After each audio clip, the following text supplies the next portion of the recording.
এই দেশ যখন ভাঙল তাদের সম্পত্তি তারা সংখ্যালঘুরা নিয়ে নিল।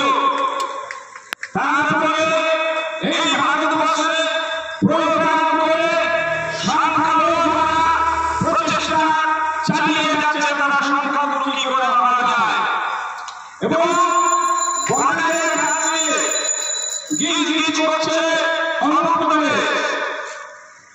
প্রত্যেকটি নির্বাচনে এই সন্ত্রাসকারী লোকেরা প্রশাসনের সহযোগিতায় সরকারের সহযোগিতায় ভোট করতে দিচ্ছে না।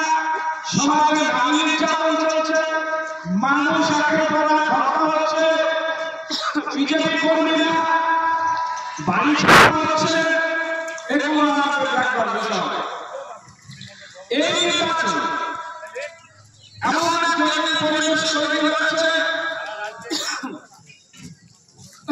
সন্ত্রাসের জন্য